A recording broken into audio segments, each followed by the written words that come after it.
আলহামদুলিল্লাহি রব্বিল আলামিন ওয়াসসালাতু ওয়াসসালামু আলা সাইয়্যিদিল আমবিয়াই ওয়াল মুরসালিন আম্মা বা'দ ফাআউযু বিল্লাহি মিনাশ শাইতানির রাজীম বিসমিল্লাহির রহমানির রহিম আসসালাতু ওয়াসসালামু আলাইকা ইয়া রাসূলুল্লাহ ওয়া আলা আলিকা ওয়া আসহাবিকা ইয়া হাবিবাল্লাহ আসসালাতু ওয়াসসালামু আলাইকা ইয়া নবিয়াল্লাহ ওয়া আলা আলিকা ওয়া আসহাবিকা ইয়া নূরাল্লাহ।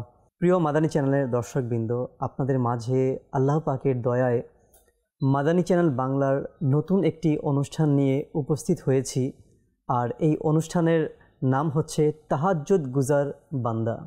দর্শকবৃন্দ, আপনারা হয়তো আমাদের এই নতুন অনুষ্ঠান তাহাজ্জুদ গুজার বান্দা অনুষ্ঠানের নাম শ্রবণ করেই বুঝতে পেরেছেন যে আমাদের এই অনুষ্ঠানের মূল মাকসাদ, মূল উদ্দেশ্য কী রয়েছে। আলহামদুলিল্লাহ, আমরা এই অনুষ্ঠানের মাকসাদ নিয়ে, এই অনুষ্ঠানের উদ্দেশ্য নিয়ে আপনাদের মাঝে উপস্থাপন করব আজকের প্রথম এপিসোড। যেহেতু এই অনুষ্ঠানের মূল বিষয় কি থাকবে, আমরা প্রতিটি পর্ব এই অনুষ্ঠানের মধ্যে কি কি বিষয় রাখব তার বেসিক একটি ধারণা আপনাদেরকে এই অনুষ্ঠানের মধ্যে দেওয়া হবে ইনশাআল্লাহুল করিম। আসুন আমরা আমাদের এই অনুষ্ঠানে বরকতের জন্য একবার দুরুদে পাঠ করে নেই। সাল্লু আলাল হাবিব সাল্লাল্লাহু তাআলা আলা মুহাম্মদ সাল্লাল্লাহু তাআলা আলাইহি ওয়া আলিহি ওয়াসাল্লাম। প্রিয় মাদানী চ্যানেল দর্শকবৃন্দ, তাহাজ্জুদ গুজার বান্দা এই অনুষ্ঠানে আপনাদেরকে শুরুতেই স্বাগতম জানাচ্ছি। আপনারা যেখান থেকে আমাদের অনুষ্ঠান দেখছেন সকলকে মোবারকবাদ জানাচ্ছি।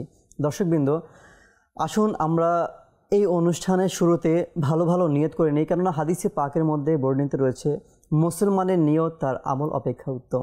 যেহেতু আমাদের এই অনুষ্ঠান তাহাজ্জুদ গুজার বান্দা, পৃথিবীতে অসংখ্য আম্বিয়াই কিরাম, অসংখ্য সাহাবাই কিরাম, তাবেঈন, তাবেঈন, খোলাফায়ে রাশেদিন, আউলিয়াই কামেলিন এবং অসংখ্য নেক বান্দারা এই পৃথিবীতে এসেছেন আবার চলে গিয়েছেন।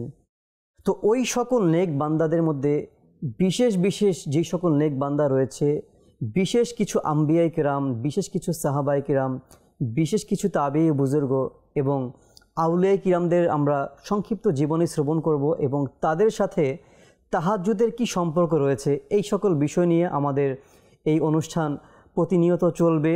প্রতিটি পর্বেই আমরা জানতে পারবো যে আল্লাহর ওই সকল নেক বান্দারা কারা তাহাজ্জুদের নামাজের জন্য জাগ্রত হয়েছে, কারা কিয়ামুল লাইল পালন করেছে, রাত জেগে আমল করেছে। তো আমরা এই সেগমেন্টগুলি যখন শুনব, তো আসুন এর পূর্বে আমরা নিয়ত করে নিই এটা যে ইনশাআল্লাহ তাআলা আমিও এখন থেকে প্রতিদিন, যদি সম্ভব নাও হয় সপ্তাহে একদিন কিংবা দুদিন, তাহাজ্জুদের নামাজ আমরাও আদায় করব ইনশাআল্লাহ তাআলা। যা শুনবেন এর উপর আমল করার নিয়ত করে নিন। আমি নিজেও নিয়ত করে নিচ্ছি ইনশাআল্লাহুল কারীম যথাসম্ভব প্রতিনিয়ত যেন তাহাজ্জুদের নামাজ আদায় করার চেষ্টা করব। আল্লাহ তাআলা যেন আপনাদেরকে এবং আমাকে তাহাজ্জুদ গুজার বান্দাদের মধ্যে অন্তর্ভুক্ত করেন, সেই দোয়া করি। আসুন দর্শকবৃন্দ, আমরা আমাদের এই অনুষ্ঠানের শুরুতেই কিছু কথা আপনাদের সাথে শেয়ার করব যে এই অনুষ্ঠানের কিভাবে আমাদের এই অনুষ্ঠান প্রতিটি পর্ব চলবে। বেসিক একটি ধারণা দিচ্ছি শুরুতেই যে আমরা এই অনুষ্ঠানটি সাজিয়েছি দর্শকবৃন্দ আম্বিয়াই কিরাম আলাইহিমুসসালাম। যুগে যুগে অসংখ্য আম্বিয়াই কিরাম এসেছেন। তো তাদের মধ্য থেকে আমরা কিছু আম্বিয়াই কিরামদের সংক্ষিপ্ত কিছু জীবনী এবং তারা তাহাজ্জুদ নামাজ কিভাবে আদায় করেছেন এবং তাহাজ্জুদের নামাজের বিষয়ে তাদের কি অভিমত রয়েছে, তাহাজ্জুদের নামাজের বিষয়ে তাদের কতটা গুরুত্ব ছিল, এই সকল বিষয়ে আমরা আমাদের এই অনুষ্ঠানগুলি সাজিয়েছি। সাহাবাদের জীবনী এবং তাদের তাহাজ্জুদের নামাজ কেমন ছিল এটা শ্রবণ করব। কিছু তাবেঈনদের জীবনী আমরা আলোচনা করব যে তাদের জীবনী কেমন ছিল, তারাও কিভাবে তাহাজ্জুদের নামাজে এতটা গুরুত্ব রেখেছিলেন, ভূমিকা পালন করেছেন, এবং আউলিয়াই কিরামদের জীবনী নিয়ে আমরা শ্রবণ করব। তো এক একটি প্রোগ্রামের মধ্যে এক একজন আল্লাহর ওলি, এক একজন আল্লাহর নবী, এক একজন সাহাবায়ে কিরামের জীবনী এবং তাদের তাহাজ্জুদ কেমন ছিল এই বিষয় নিয়ে আলোচনা করব। শুরুতেই আজকের পর্বটি আমরা এটা জেনে নিব যে তাহাজ্জুদের নামাজের বিষয়ে আল্লাহ তাবারক ওয়া তাআলা কুরআনুল কারীমের মধ্যে বান্দাদেরকে কি ইরশাদ করেছেন এবং হাদিসে মুবারকার মধ্যেও আল্লাহর নবী সাল্লাল্লাহু আলাইহি ওয়া আলিহি ওয়াসাল্লামও তার উম্মতিকে তাহাজ্জুদ নামাজের বিষয়ে অর্থাৎ কিয়ামুল লাইল, রাত জেগে ইবাদতের বিষয়ে কি ইরশাদ করেছেন আমরা শ্রবণ করব। আসুন আমরা শুরুতেই কুরআনুল কারীম থেকে আমরা শ্রবণ করি যে আল্লাহ তাবারক ওয়া তাআলা আমাদেরকে রাত জেগে ইবাদত করার কিয়ামুল লাইল অর্থাৎ তাহাজ্জুদের নামাজের বিষয়ে কি ইরশাদ করেছেন আমরা শ্রবণ করি। শুরুতেই যদি দর্শকবৃন্দ আমরা সূরা সাজদার মধ্যে যাই, 16 এবং 17 নং আয়াতের মধ্যে, যে আয়াতে কারিমার মধ্যে আল্লাহ তাআলা যা ইরশাদ করেন, আসুন আমরা এর অনুবাদ কানজুল ঈমান থেকে শ্রবণ করি। তাদের পার্শ্ব দেশগুলো পৃথক থাকে সহ্যসমূহ থেকে এবং আপন রবকে ডাকতে থাকে ভীত ও আশাবাদী হয়ে, আর আমার প্রদত্ত থেকে কিছু দান খয়রাত করে। সুবহানাল্লাহ।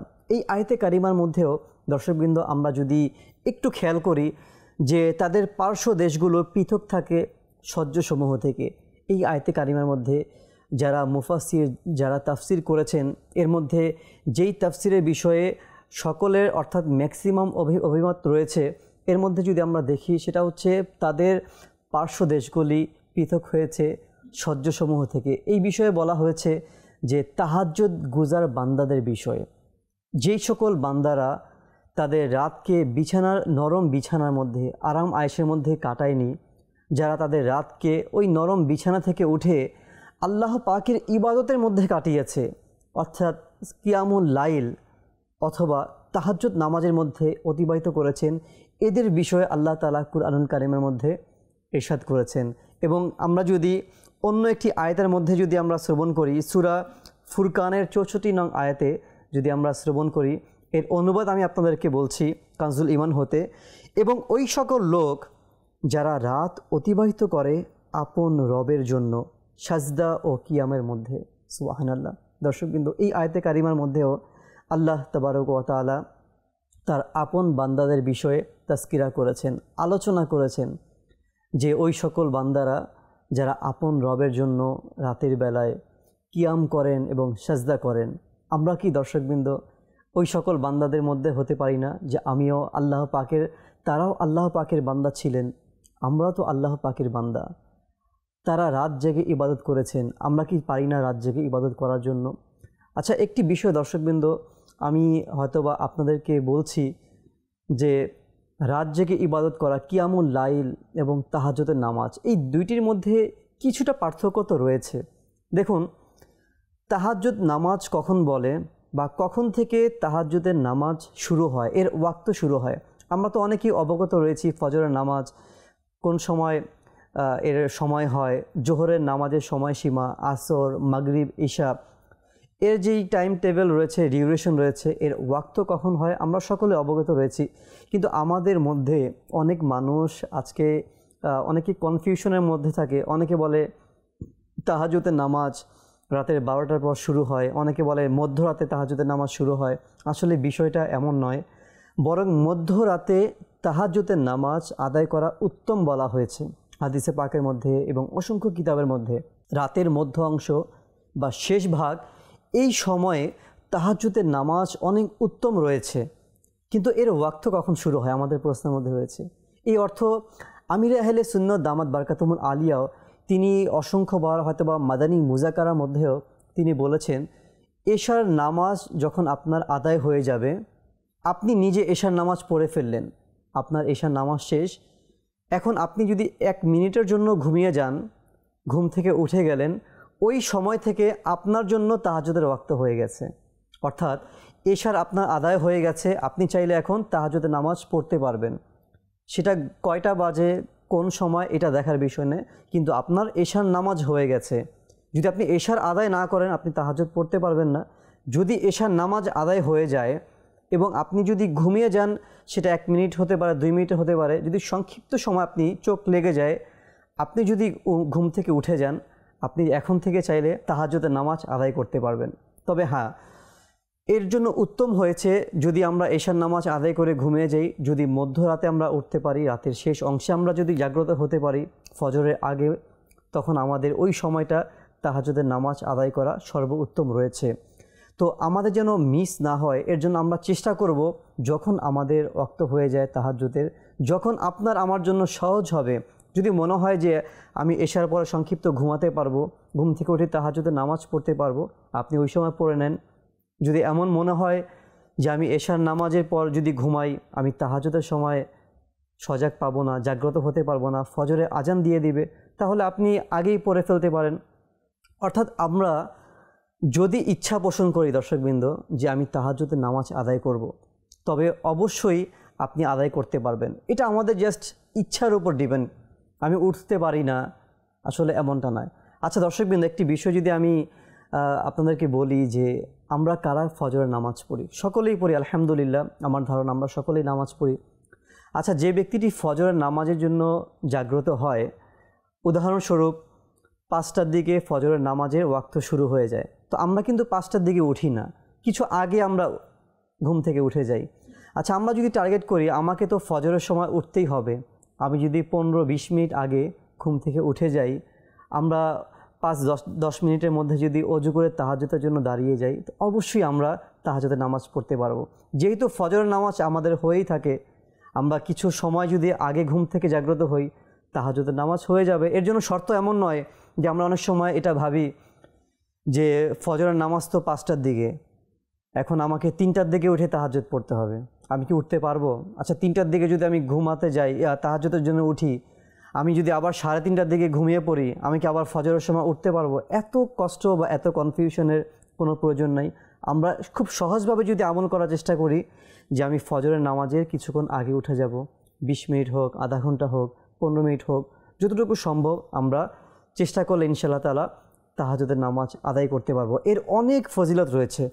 কুরআনুল কারীমের মধ্যেও আরেকটি যদি আমরা আয়াত শ্রবণ করি, সূরা জুমআর 9 নম্বর আয়াতের মধ্যে আল্লাহ তাবারক ওয়া তাআলা ইরশাদ করেন, যার অনুবাদ কানজুল ঈমান হতে, ওই ব্যক্তি যে আনুগত্যের মধ্যে রাতের মুহূর্তগুলো অতিবাহিত করে সাজদা ও দণ্ডায়মান অবস্থায়, আখিরাতকে ভয় করে এবং আপন রবের দয়ার আশায় রাখে, সেও কি ওই অবাধ্য লোকদের মতো হয়ে যাবে?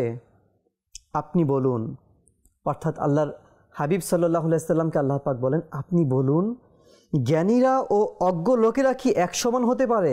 আল্লাহ আল্লাহ, খুব সুন্দর একটি মেসেজ দর্শকবৃন্দ আল্লাহ তাবারক ওয়া তাআলা কুরআনুল কারীমের মধ্যে ইরশাদ করেছেন যে জ্ঞানী ব্যক্তিরা এবং অজ্ঞ ব্যক্তিরা কি এক হতে পারে? যারা রাত জেগে তাহাজ্জুদের নামাজ আদায় করে, রাত জেগে কিয়ামুল লাইল ইবাদত করে, আর যারা পক্ষান্তরে আরেক দিয়ে ঘুমিয়ে কাটায়, তারা কি এক হতে পারে? কখনোই তো এক হতে পারে না। তো আমরাও নিয়ত করি দর্শকবৃন্দ, আমাদের মধ্যে তো আল্লাহ পাক জ্ঞান দিয়েছেন, আমরা আশরাফুল মাখলুকাত রয়েছি, আর আশরাফুল মাখলুকাত আর অন্যান্য প্রাণীর মধ্যে সর্ববেস্ট যেই পার্থক্য, যেই মেন বিষয়টি আল্লাহ তাআলা অন্যান্য প্রাণী এবং মানুষ জাতির মধ্যে দিয়েছেন, আর সেটা হচ্ছে ইলম, অর্থাৎ জ্ঞান। আল্লাহ পাক মানুষকে জ্ঞান দান করেছেন, সকল কিছু বোঝার ক্ষমতা আল্লাহ পাক দিয়েছেন, কিন্তু পক্ষান্তরে অন্য যেই প্রাণীগুলি রয়েছে, ওই সকল প্রাণীদের বোধ শক্তি, তাদেরকে জ্ঞান, দিনী জ্ঞান হোক, দুনিয়াবি জ্ঞান হোক, বোধ শক্তি দেন নেই তাদেরকে। তো তারা কিভাবে পার্থক্য করতে পারবে ভালো কোনটা, খারাপ কোনটা, ফজিলত কোনটির মধ্যে রয়েছে, উপকার কোনটির মধ্যে রয়েছে, অপকার কোনটির মধ্যে রয়েছে? তো এর জন্য আল্লাহ তাআলা জ্ঞানী লোকদের সাথে বোধসম্পন্ন লোকদের এবং যারা অজ্ঞ লোক রয়েছে তাদের মধ্যে আল্লাহ পাক পার্থক্য করেছেন। হযরতে আবু হুরায়রা রাদিয়াল্লাহু তাআলা আনহু থেকে বর্ণিত, তিনি বলেন, রাসূল করিম সাল্লাল্লাহু তাআলা আলাইহি ওয়া আলিহি ওয়াসাল্লাম ইরশাদ করেছেন, যখন তোমাদের কেউ ঘুমায়, শয়তান তার মাথার পেছন দিকে 3টি গিরা দেয় এবং প্রত্যেক গিরার উপর এখনও ঢের রাত আছে, তুমি নিশ্চিন্তে ঘুমাও, এই কথার মোহর মেরে দেয় শয়তান। যদি সে ঘুম থেকে জাগ্রত হয় এবং আল্লাহকে স্মরণ করে, তখন একটি গিরা খুলে যায়, অতঃপর যখন সে অজু করে তখন আরেকটি গিরা খুলে যায়, অতঃপর যখন সে নামাজ আদায় করে তখন অপর গিরাটিও খুলে যায়, এবং সে প্রভাতে অত্যন্ত প্রফুল্ল মন এবং পবিত্র অন্তর নিয়ে জাগ্রত হয়। সুবহানাল্লাহ। অন্যথায় সে সকালে উঠে কলুষিত অন্তর ও অলস মনে। এই হাদিসে পাকের মধ্যে অসংখ্য শিক্ষার বাণী রয়েছে। আল্লাহ রসুলের এই হাদিস থেকে আমরা জানতে পারলাম যে শয়তান আমরা যখন ঘুমিয়ে যাই 3টি গিরা দিয়ে দেয়, আর ওই সকল বান্দা যারা জাগ্রত হয়, যারা অজু করে, পবিত্রতা অর্জন করে এবং নামাজের মধ্যে দাঁড়িয়ে যায়, তখন শয়তানের ওই 3টি গিরা খুলে যায়। এর মাধ্যমে ওই ব্যক্তি যখন সকালবেলা ঘুম থেকে জাগ্রত হয় তখন আল্লাহ তাআলা তাকে পবিত্র হিসেবে উঠায় এবং তার মন প্রফুল্ল থাকে। এখানে শয়তানের গিরা বলতে কি বোঝানো হয়েছে তা ওলামাদের মধ্যে অসংখ্য মত রয়েছে। এর মধ্যে কেউ কেউ এটা বলেন যে এখানে বাস্তবেই গিরা উদ্দেশ্য, যেমন জাদুকররা গিরা দেয়। ইবনে মাজার এক রেওয়ায়াতের মধ্যে আছে যে প্রত্যেক মানুষের মাথায় একটি রশি থাকে যাতে 3টে গিরা হয়। আর কেউ কেউ গিরাকে রূপক হিসেবে ব্যবহার করেছেন। তারা বলেন গিরা বলতে অলসতাকে বোঝানো হয়।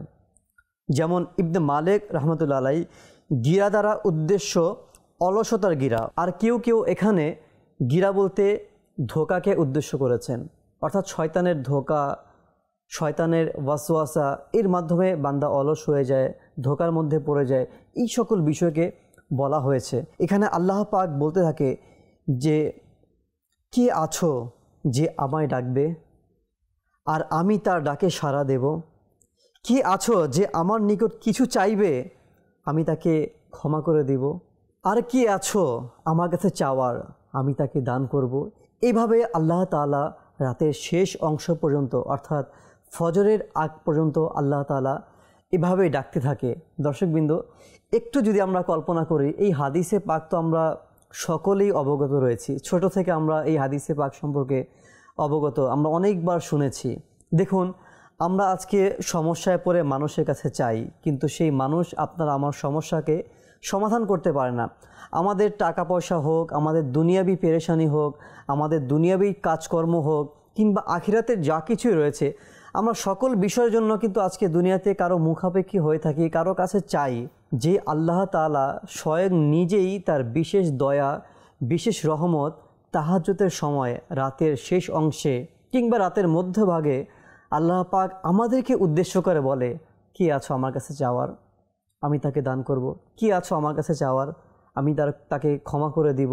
আপনি আমি আজকে যদি রাতে ঘুমিয়ে থাকি, অলসতার মধ্যে কাটিয়ে থাকি, অনেক ব্যক্তি তো রয়েছে মাআযাল্লাহ, তারা বিভিন্ন গুনাহের মধ্যে তাদের রাত্রকে অতিবাহিত করে, আল্লাহ পাকের পানা।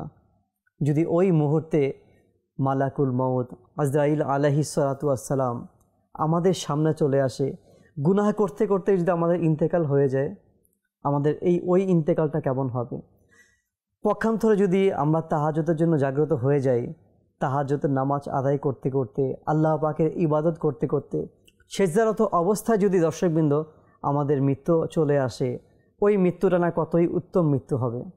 দর্শকবৃন্দ, তাহাজ্জুদের নামাজ অনেক বড় একটি নেয়ামত। কিতাবের মধ্যে এটাও বর্ণিত রয়েছে যে কাল কিয়ামতের দিন আল্লাহ পাক বান্দাদেরকে বিশেষ নূর দান করবে, ওই সকল বান্দাদেরকে যারা দুনিয়াতে তাদের রাতকে অতিবাহিত করেছে কিয়ামের মাধ্যমে, সেজদার মাধ্যমে, তিলাওয়াতের মাধ্যমে, অর্থাৎ যারা রাত জেগে ইবাদত করেছেন, তাহাজ্জুদের নামাজ আদায় করেছেন, তাদেরকে কিয়ামতের দিন বিশেষ নূর দান করা হবে। সুবহানাল্লাহ, সুবহানাল্লাহ। দর্শকবৃন্দ, আপনি আমি কি চাই না যে কাল কিয়ামতের দিন আপনার আমার নূর দান করা হোক, আপনাকে আমাকে আল্লাহ পাক নূর দান করবে? আমরা সকলেই চাই। তো এর জন্য আমল করতে হবে। অনেক সময় আমাদের এমন হয় দর্শকবৃন্দ, আমরা অলসতাকে একটি বাহানা দেই, সকালে আমার চাকরি আছে, সকালে আমার ব্যবসা রয়েছে। দর্শকবৃন্দ, একটি জিনিস মনে রাখবেন, সকল কিছুই আমার আছে, আর এই সকল কিছুই রেখে একদিন আপনাকে আমাকে চলে যেতে হবে।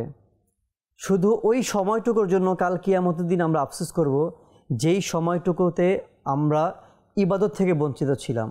আল্লাহ পাক আমাদেরকে দুনিয়াতে কেন সৃষ্টি করেছে? আর একটি মাকসাদ, আল্লাহ পাক ইরশাদ করেন, নিশ্চয়ই আমি মানুষ জাতিকে এবং জিন জাতিকে আমার ইবাদতের জন্য তৈরি করেছি, সৃষ্টি করেছি। দর্শকবৃন্দ, আর কতবার এই আয়াত শ্রবণ করে আমরা সুবহানাল্লাহ বলবো? এই আয়াতের উদ্দেশ্য কি শুধু সুবহানাল্লাহ পাঠ করার নয়, এই আয়াতের উদ্দেশ্য এটা যেন আমরা আমাদের সময়টুকুকে ইবাদতের মধ্যে কাটাতে পারি, ইবাদত করতে করতে আল্লাহ পাককে রাজি করে এই দুনিয়া থেকে বিদায় নিতে পারি। আমাদেরকে তো ফরজ নামাজসমূহ, ফরজ ইবাদত করতেই হবে, কিন্তু পক্ষান্তরে দর্শকবৃন্দ, ফরজ ইবাদতের পর আল্লাহ তাআলার নৈকট্য অর্জনের জন্য সর্বোত্তম মাধ্যম হচ্ছে নফল ইবাদত করা, নফল নামাজ আদায় করা। আর এই নফল নামাজের মধ্যে সর্বোত্তম হচ্ছে তাহাজ্জুদের নামাজ, অর্থাৎ রাত জেগে ইবাদত করা। তো আল্লাহ পাকের দয়া, যখন আমরা ফরজ ইবাদতের পর রাত জেগে আল্লাহ পাকের নফল ইবাদত করব, তাহাজ্জুদের নামাজ আদায় করব। ইনশাআল্লাহুল কারীম এই তাহাজ্জুদের নামাজের মাধ্যমে আমরা ধীরে ধীরে আল্লাহ পাকের নৈকট্যতম বান্দা হতে পারবো। যখনই আল্লাহ পাকের নৈকট্যতম বান্দা হব, তখন আল্লাহ পাক তার একনিষ্ঠ বান্দা হিসেবে তার অতি কাছে আমাদেরকে নিয়ে নেবেন। তখন ওই বান্দাটা আর সাধারণ কোনো বান্দা থাকবে না, ওই বান্দাটা আল্লাহ পাকের আউলিয়া হিসেবে আল্লাহ পাকের মারেফত হাসিল করবে। ওই বান্দাটা আল্লাহ পাকের নেক বান্দা আউলিয়া কিরামদের মাঝে শামিল হবে। তো আমরা কি চাই না সেই সকল বান্দাদের অন্তর্ভুক্ত হতে? আজকে দর্শকবৃন্দ, আমরা কুরআনে পাক থেকে এবং হাদিসে মুবারাকা থেকে তাহাজ্জুদের নামাজের গুরুত্ব নিয়ে আলোচনা করেছি। ইনশাআল্লাহুল কারীম আমরা আগামী পর্বেও তাহাজ্জুদের অসংখ্য ফজিলত নিয়ে আলোচনা শুনব, এবং আগামী পর্বে ইনশাআল্লাহুল কারীম আমরা আম্বিয়ায়ে কিরাম আলাইহিমুস সালামের তাহাজ্জুদের নামাজ কেমন ছিল ওই বিষয়ে আমরা শ্রবণ করব। আজকের প্রোগ্রামে আমরা যা শ্রবণ করলাম, আল্লাহ তাআলা যেন আমাদেরকে বুঝার এবং আল্লাহ পাক যেন আপনাকে আমাকেও ওই সকল বান্দাদের অন্তর্ভুক্ত করে নেয় যেই সকল বান্দারা তাহাজ্জুদের নামাজ আদায় করেছেন। সেই দোয়া করি আল্লাহ তাআলা আমাদের সকলকে তাহাজ্জুদ গুজার বান্দা হিসেবে কবুল করে নেক। আমিন বিজাহিন নবীল আমিন সাল্লাল্লাহু তাআলা আলাইহি ওয়া আলিহি ওয়াসাল্লাম। সাল্লু আলাল হাবিব সাল্লাল্লাহু তাআলা আলা মুহাম্মদ সাল্লাল্লাহু আলাইহি ওয়া আলিহি ওয়াসাল্লাম।